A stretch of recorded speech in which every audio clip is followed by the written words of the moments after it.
मेरा बचपन। मेरा नाम देव ही है। उम्र कोई 36 या 37 साल की होगी। सच कहो तो ठीक ठीक पता नहीं, क्योंकि मेरे लिए कभी किसी ने जन्म तारीख लिखने की जरूरत ही नहीं समझी।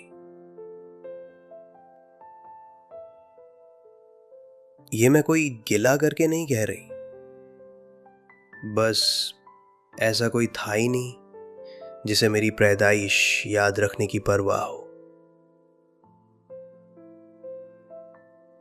मेरे माता पिता पढ़े लिखे नहीं थे। पापा मजदूरी करते थे, माँ दूसरों के घरों में काम करती थी। हम 3 बहनें थी। बहुत गरीब थे हम। सुना है माँ पापा ने प्यार करके भाग कर शादी की थी, इसलिए गांव वालों ने उन्हें छोड़ दिया। गांव छोड़ने के बाद उन्होंने जिंदगी दोबारा शुरू की, बिल्कुल खाली हाथ से। पैसे तो नहीं थे, लेकिन प्यार बहुत था। बस वही प्यार देखकर हम जी लेते थे। एक बार पापा का हाथ टूट गया काम करते वक्त। मैं शायद 8 या 10 साल की रही होंगी। सही इलाज नहीं हो पाया, बहुत वक्त लगा ठीक होने में। उस एक हादसे ने जैसे हमारी पूरी दुनिया हिला दी। हम शहर के किनारे एक छोटी सी बस्ती में रहते थे। वहाँ का माहौल अलग था। लड़ाइयाँ होती थीं, शोरगुल होता था, लेकिन किसी पर मुश्किल आई तो सब साथ खड़े हो जाते। कुछ दिन तक सबने मदद की, लेकिन कब तक? माँ ने और ज्यादा घरों में काम करना शुरू कर दिया। मैं हर दिन माँ के साथ जाना चाहती थी। माँ कहती, क्या करेगी वहां जाके? वो लोग बड़े लोग हैं, उनका बोलचाल रहन सहन हमसे अलग है, कुछ कह देंगे बुरा लगेगा, समझ भी नहीं पाएगी क्यों। पर मुझे कहाँ समझना था, बस जिद करती रहती थी। आखिर माँ मान गई और फिर मैं माँ के साथ उन घरों में जाने लगी। वो घर जैसे किसी कहानी का महल, इतनी सुंदर चीजें, सब कुछ चमकता हुआ। एक घर में एक लड़का था, अर्णव। मुझसे थोड़ा छोटा था। जब माँ काम करती, मैं अर्णव के साथ खेलती। उसका एक कमरा पूरा खिलौनों से भरा हुआ।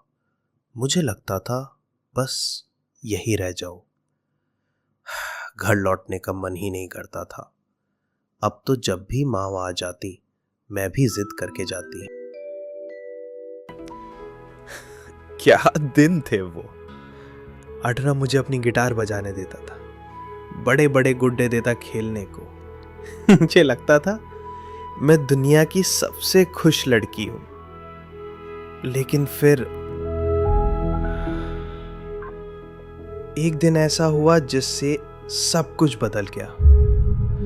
अर्णव की माँ ने मेरी माँ पर चिल्लाना शुरू कर दिया। उन्हें लगा माँ ने पैसे चुरा लिए हैं।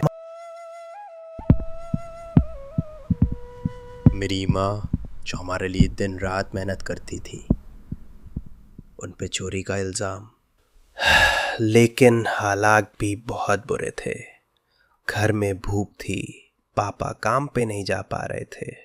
मैं कुछ समझ ही नहीं पा रही थी। माँ मुझे लेके घर लौट आई। वो रो रही थी और मैं कितनी पत्थर दिल थी उस दिन।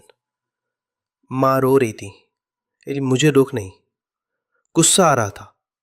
क्यों किया ऐसा माँ ने? अब तो मैं अर्णव के घर भी नहीं जा पाऊंगी। न वो खिलौने, न खेल। 2 दिन बीत गए, फिर अचानक कोई आया। अर्णव की माँ ने माँ को बुलाया था। माँ तैयार हुई। मेरा दिल खुशी से उछल गया। मैं जिद करने लगी, मैं भी चलूंगी। माँ मना कर रही थी, लेकिन मैं नहीं मानी। आखिरकार मैं भी साथ गई। वहां पहुंचते ही अर्णव की माँ ने मुझे बहुत प्यार से बैठाया। बहुत सारे स्वादिष्ट खाने दिए। मैं हैरान रह गई। फिर उन्होंने माँ से कहा, हमें गलती हुई। जो पैसे गुम हुए थे वो मिल गए हैं। मैं माँ की तरफ देख रही थी। उनकी आंखें भरी हुई थी, जैसे कोई बहुत बड़ा बोझ उतर गया हो। मैं कुछ भी खा नहीं पाई। माँ की आंखों में आंसू देखकर मुझे खुद से नफरत होने लगी। मुझे तो बहुत खुश होना चाहिए था ना। मेरी आंखें भी भीग चुकी थी। माँ को गले लगाकर रोने का मन हो रहा था, माफी मांगने का। उस दिन मुझे खेलने का मन नहीं किया। माँ बोली, जा खेल ले, मैं काम करके तुझे ले जाऊंगी। मैं बोली, मुझे अच्छा नहीं लग रहा, चलिए घर चलते हैं। माँ ने उस दिन छुट्टी ली। घर लौटते वक्त मैंने जैसे तैसे आंसू रोक रखे थे, लेकिन घर पहुंचते ही मैं फूट फूट कर रो पड़ी। माँ बार बार पूछती रही, क्या हुआ? मैं कुछ नहीं बोल पाई। उस दिन के बाद मैं कभी किसी के घर नहीं गई, क्योंकि उस दिन मैंने अपनी माँ को सच में जाना। वो कितनी बड़ी थी, उनकी सच्चाई साबित हुई और मुझे अपनी माँ पर बेहद बेहद गर्व हुआ।